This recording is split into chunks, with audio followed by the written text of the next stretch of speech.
داخویانیش بورaya giştî. Ji bo yekhandina kampanya piştgiriya yekîneyên parastina jin yê pejê. Xweparastina reway parastina civakê li dijî terorîzm û şîddeta rêxistinkerî mafekî ku ji hêla zagon û hevpeymanên navnetewayî ve li ser bingehê peymana netewên yekbûyî û peyamên cinêv û biryara 1325 û peymana netewên yekbûyî ya derbarê aştî û ewlehiyê de hatiye garantîkirin. Nema sedema ku jin û zarok dibin hedefên sereke yên kuştin, revandin, koçberkirin û kolekirinê. Di van salên bûrî de li Sûriye gelek tawanên mezin ji ber rêxistinên terorîst de derheqê sivîlan de hatin kirin. Ku jin rastî binpêkirinên herî kirît hatin. Jin û zarok bi her cûre binpêkirinê re rûbûman. Bû sedema ku berpirsyariya parastina xwe û beşên herî zêde di metersiye li ser milê civakê ferz bibe. Di van şert û mercan de pêwîstiya bi hêzên ku bikaribin jin zarok û civakê biparêzin û li hemberî terorîzma ku mirovahî rûmet û mafê wê yê jiyanê armanc digire raweste derkete holê. Li ser vê bingehê yekîneyên parastina jin hatin avakirin. Yekîneyên parastina jin yê pejê dema ku li Rojava hatî da mizrandin ve isbat kiriye ku hêzeke herî bibandor û sembola herî bilind a rêxistina jin li seranserî Sûriye ye. Di salên borî de yê pejê yek ji hêzên herî berbiçav yên ku li hemberî terorîzmê şer kiriye û di parastina mirovahî rûmet û azadiyê de mînakekî bê hempe pêşkêş kiriye.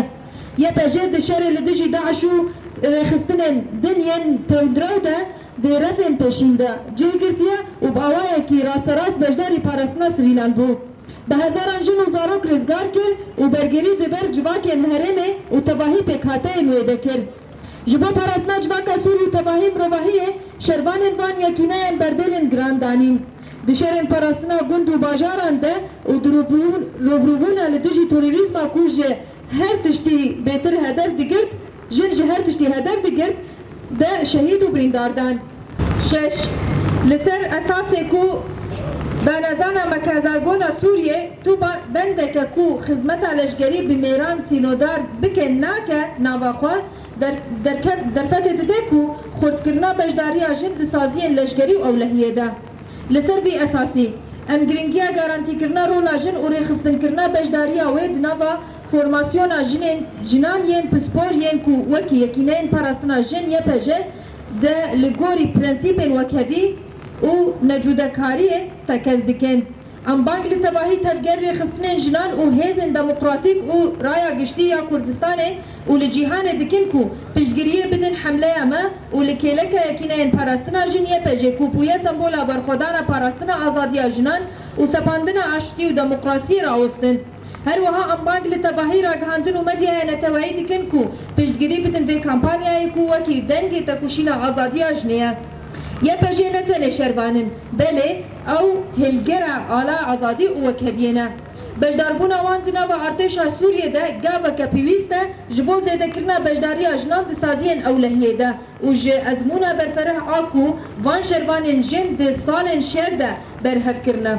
Sûd wergirtin bi armanca avakirina saziyekî parastina netewayî ku ciherengiya civaka Sûriyê û qurbaniyên keç û lawên wê nîşan dide.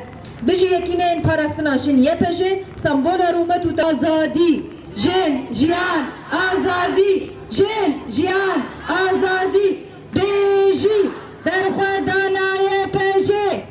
تحت شعار كلنا يبجي يبجي تمثلنا الإعلان عن الحملة يوم الأحد 26/4/2026 بقراءة بيان باللغات الثلاث الكردية العربية السريانية الأنشطة والفعاليات كتابة رسائل مفتوحة إلى المنظمات والحركات النسائية عقد جلسات نقاش عبر الإنترنت عبر تطبيق زوم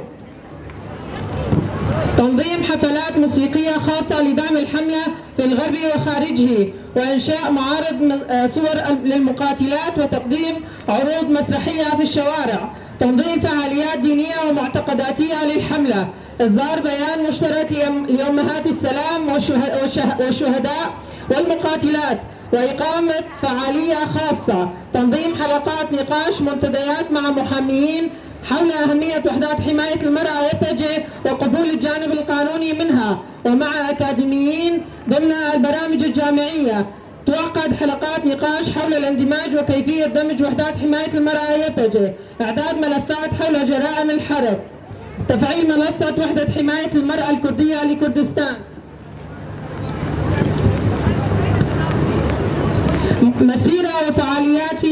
لدعم وحدات حماية المرأة يبجي. اجتماع قيادة وحدات حماية المرأة يبجي ووحدات حماية الشعب يبجي على منصة واحدة. تنظيم مسيرات لدعم وحدات حماية المرأة يبجي. اجتماعات مع منظمات وحركات نسائية على الدول التي لديها جيوش رسمية. إصدار بيان دعم لوحدات حماية المرأة يبجي على النساء الأرمنيات والآشوريات، أيضا إعلان التزامهن بالحملة.